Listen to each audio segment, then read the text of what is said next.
সন্দেশখালীতে প্রকাশ্যে তৃণমূলের গোষ্ঠীদ্বন্দ্ব, তৃণমূল নেতাদের বিরুদ্ধে ক্ষোভ, তৃণমূল কর্মী সমর্থকদের। জমি ফিরে পেতে বিক্ষোভ বদ্বীপের অঞ্চলের মানুষের। জমি ফিরে পেতে বিক্ষোভ বদ্বীপের অঞ্চলের মানুষের। সন্দেশখালীতে প্রকাশ্যে তৃণমূলের গোষ্ঠীদ্বন্দ্ব। সঞ্জিত চক্রবর্তী এই নিয়ে রয়েছেন আমাদের সঙ্গে ফোন লাইনে। সঞ্জিত, সন্দেশখালীতে প্রকাশ্যে তৃণমূলের গোষ্ঠীদ্বন্দ্ব শুরু হয়েছে। তৃণমূল নেতাদের বিরুদ্ধে ক্ষোভ দেখাচ্ছেন তৃণমূল কর্মী সমর্থকেরাই।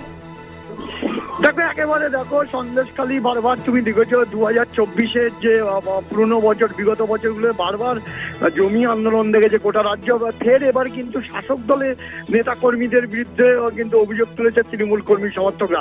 তারা যেখানে ঘটনা হচ্ছে, সন্দেশখালী 2 নম্বর ব্লকে যে কোড়াকাটি গ্রাম পঞ্চায়েতের যে জেকে মিলন মন্দিরের পাশে যে বালি নদী রয়েছে, সেই বালি নদীর পাড় ধসে আছে। সেই পাড়ের নদী বা মাটি কেটে নিচু জায়গা ভরাট করে সেইটা নাকি বেআইনিভাবে দখল হচ্ছিল।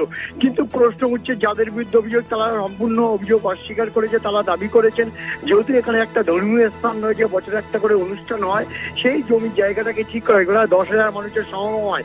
তৃণমূল কর্মী সমর্থকদের অভিযোগ তারা বেআইনিভাবে দখল করে তারা বিক্রি করে একটা অসাধু চক্র কাজ করছিল। কিন্তু প্রশ্ন হচ্ছে একেবারে মিথ্যে। এই অভিযোগটা এনেছে কিন্তু 2 হেভিওয়েট শাসক দলের নেতা, যারা এখনো আইনি প্রক্রিয়া অর্থাৎ জেলবন্দি রয়েছে।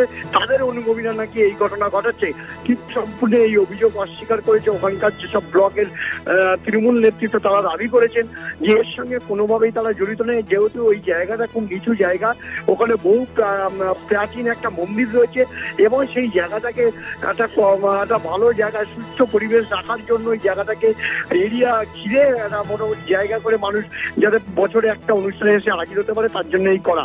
কিন্তু তৃণমূল কর্মী সমর্থকদের কিছু যারা তারা নিজেরা ভাবনা চিন্তা থেকে তারা দাবি করছেন যে এই জমিটাকে হয়তো উঁচু করে বেআইনিভাবে দখল করে বিক্রি করবে। তাতে এই রূপতেই তাদের এই প্রতিবাদ আন্দোলন কর্মসূচি। তারা বলছেন অবিলম্বে প্রশাসন হস্তক্ষেপ করুক। এই নিয়ে কিন্তু তৃণমূলের গোষ্ঠীদ্বন্দ্ব প্রকাশ্যে আসলো সন্দেশখালী 2 নম্বর ব্লকের কোড়াকাটি গ্রাম পঞ্চায়েতের জেকে মিলন বাজার এলাকায়। অনন্যা, ধন্যবাদ তোমার সঞ্জিত। আমাদের সঙ্গে ফোন লাইনে ছিলেন আমাদের প্রতিনিধি সঞ্জিত চক্রবর্তী।